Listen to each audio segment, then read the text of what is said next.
everyone, it's Peyton with Rackets Runners, and today we're going to go over our favorite high-cushioned running shoes that we carry at Rackets and Runners. Of course, if you're curious to try these on, come visit us in store or check us out online at racketsandrunners.ca.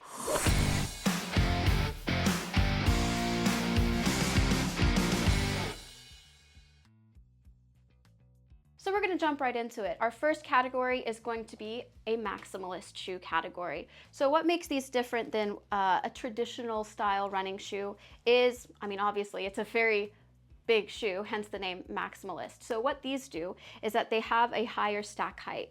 The stack height is the amount of cushioning from the floor to the bottom of the foot. And what makes these shoes special is that they also have what's called a low heel drop. Essentially what that means is that the cushioning in the front of the shoe is as or close to as high as the back of the shoe. So these have very high stack heights, and then they have a low heel drop. Usually maximalist shoes have a heel drop of 4 to 5 millimeters. And the other major thing is that they have a much wider base throughout the middle of the shoe, and that gives you a little bit more stability to counteract that higher stack height. Furthermore, and you can see especially clearly on these shoes, is that they have along the bottom of the shoe what's called a rocker, which is kind of like the bottom of a rocking chair or a rocking horse. And what that does is that when you're going through your gait, it helps you roll seamlessly into the transition of your next step, which kind of can help take a little bit of load off the front of your foot and saves a little bit of energy. To help this rocker, the front of the shoe is also a little bit stiffer, so the front of your foot doesn't have to flex as much with each step, because as you're running, the shoe is gonna help you go forward into that next step. So now that we've covered the maximalist basics, let's get into 3 of our favorite maximalist shoes. First and foremost is the very highly spoken of Hoka Bondi 9. So this is probably the most classic example of a maximalist shoe. You will probably see them everywhere if you don't already do after seeing this video, but this is a big favorite amongst all types of people. It's great for running, a lot of walkers really like it, and this is actually one of the shoes that is often prescribed by podiatrists for foot issues like plantar fasciitis and forefoot arthritis. This was kind of the pioneer of the maximalist shoe trend that we're seeing right now, and a lot of brands started coming out with shoes to compete with this just because of how successful this shoe was. So let's see how it compares to a maximalist shoe by a different brand. So a very similar shoe by Brooks is going to be the Ghost Max 2. This has been a very popular competitor to the Hoka Bondi 9. We found that this one is a little bit firmer, so if you like a firmer feeling cushion, this is going to be the one for you, whereas I found the Hoka Bondi to be a little bit softer. Another difference between these shoes is that I find that this Hoka Bondi 9, I find that the toe box is a little bit shallower, whereas the Brooks Ghost gives you a little bit more volume. That being said, we've found both of these shoes to be very orthotic and insert friendly if you need a little bit of extra arch support. And I've found the heel cups of them to also both be super comfortable. Again, these are both in that maximalist style category, so they're very similar. What's best for me might not be best for you, so I recommend trying both of them on and just going with whichever one is most comfortable and supports you the best. So the question is, who wears these shoes? The short answer is anyone can wear them. So these shoes are both great for runners, walkers, and if as your everyday shoe, or if you're traveling, or again, if you have any foot issues or joint pains or anything like that through your legs and you need a bit more support. So on the running side, these are a little bit more shoe and they are a little bit heavier than kind of a traditional running shoe. So I should say that if you're looking for a fast tempo workout shoe, these ones are not the shoes you're looking for. But these are going to be great for like slower long runs, recovery runs, easy runs, something where you just need a little bit more cushioning. These are also great for walking and traveling shoes, and they're great work shoes too. If you're standing on your feet all day, the cushioning in these is like wearing an orthopedic mat under your feet all day, so it can help ease any aches and pains that you might feel from standing for long periods of time. A lot of my doctors, nurses, service industry workers, teachers like wearing these shoes, as do my avid walkers and travelers. Again, if you are having any forefoot issues or issues like plantar fasciitis, these shoes are often prescribed because of the cushioning helps take some pressure off the bottom of your feet and off your joints through your legs. As you walk, but also the rocker along the bottom of the shoe plus the stiffer forefoot can help keep from aggravating any injuries in the forefoot. So the next shoe in my Maximalist category is going to be the Glycerin Max, also by Brooks. Now, this is a bit of an interesting shoe because I haven't really seen something quite like this done by other brands yet. And this is a Maximalist shoe that is solely focused on running. You could use it as a walking shoe, but we'll get into it why I think it's a bit more running focused than the Ghost Max 2.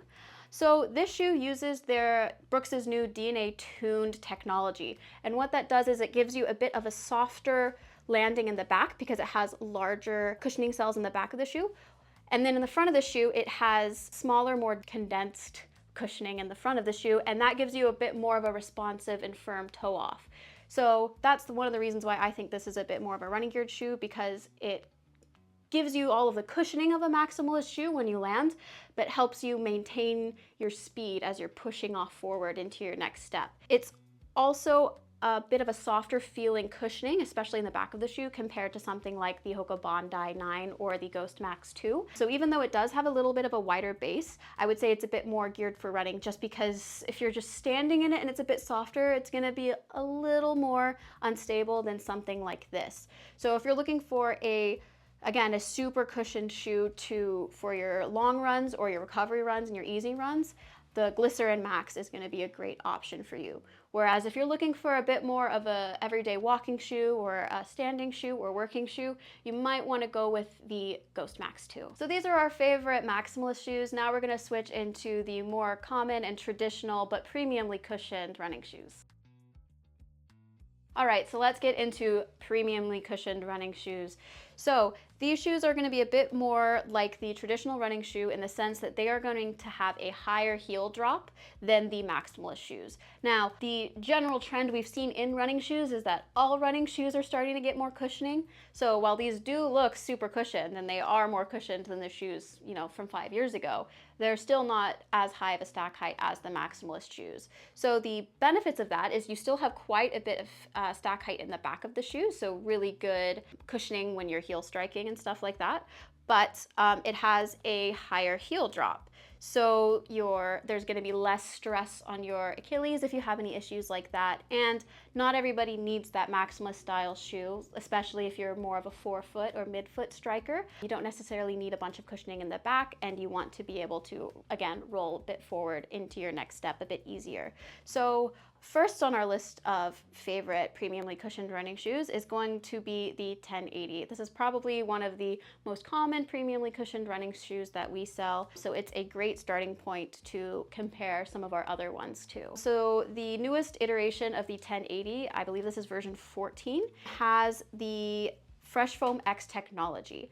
And what I really like about this version is that they actually firmed the cushioning up a little bit. It's still a very soft shoe. I would say this is probably the spongy or marshmallowiest of all of our premium cushioned running shoes, but they did firm it up a little bit to give you a bit more responsiveness, just because one of the bigger complaints that we received at the previous version is that it was too soft. So people either really, really liked it or they didn't like it at all. We found that this one has been a better fit for more people. So let's get into seeing how it compares to some of our other shoes. So let's take a look at how the Gel-Nimbus 27 compares. So the biggest difference between these shoes, because they are fairly similar because they're both high cushioned premium running shoes, is that I find that the Gel-Nimbus has a more pronounced rocker. So what this does is that it, again, helps you kind of propel you forward into that next step a little bit more. I also find that the cushioning is a little bit more firm than the 1080. So while this technically isn't a Maximalist shoe, if you kind of want to get a feel for that territory without getting into the super high stack heights and the low heel drop, and you kind of want to maintain a higher heel drop, this would be a great option to try. If you like a little bit more of that traditional feeling running shoe and a little bit of a softer cushion feel, then the 1080 would be a great fit for you. All right, next, let's get into the Mizuno Wave Sky 8. So Mizuno doesn't get very much hype in the running shoe world, although recently they've been doing a lot more R&D into their running shoes, and while they're not talked about that much, we've found that they're actually a phenomenal fit for a lot of people. They definitely have been making great headway in their running shoes, and a lot of the customers I've put their shoes on have been very impressed. Like, oh, I haven't really heard of this brand before, but the shoe feels really good. So let's talk about their premium cushioned running shoe, the Wave Sky.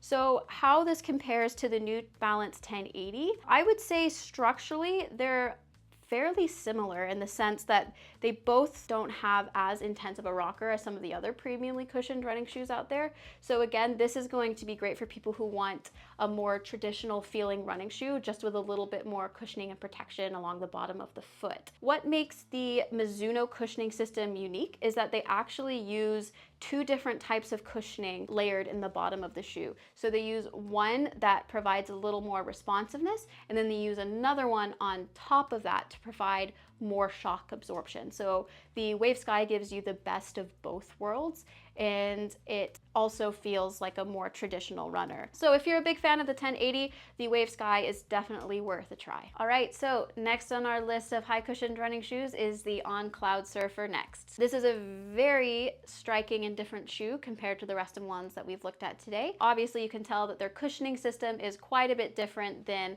all of these other running shoes. You can see here that they have these holes or tunnels along the bottom of the shoe. So essentially their thought in the cushioning technology is that they can make the shoe lighter by taking out cores of the sole of the shoe. And what that does is not only is there the foam cushioning of the midsole, you also get cushioning as your foot rolls forward into the next step. And it's a bit hard to see unless you're wearing the shoe and looking at it, but these tunnels compress as you roll forward into your step in sequence. And so not only does the outsole provide the cushioning, but also the flexing of the tunnels inside of the shoe. So what this does is it allows you to have a lighter high cushioned running shoe because they can take out weight from the tunnels in the shoe, and it also provides a little bit of a different feel cushioning wise as you're rolling forward into your next step. Interestingly enough, I actually find that the feel of this shoe is definitely firmer than all of the other more traditionally cushioned running shoes, and I'm a big fan of firmer cushioned running shoes because as you run in these, you can feel the shock getting absorbed, but also I don't feel like I'm losing any responsiveness when I'm running. So I like the Cloudsurfers. It's a great kind of do-it-all, more premiumly cushioned running shoe. And this is one of the only shoes I would say that you can transition into your everyday life as kind of like a stylish shoe too. So if you're looking for just one high cushion shoe to do it all and can wear it in your everyday life, the Cloudsurfer Nexts are definitely in that category because they're a very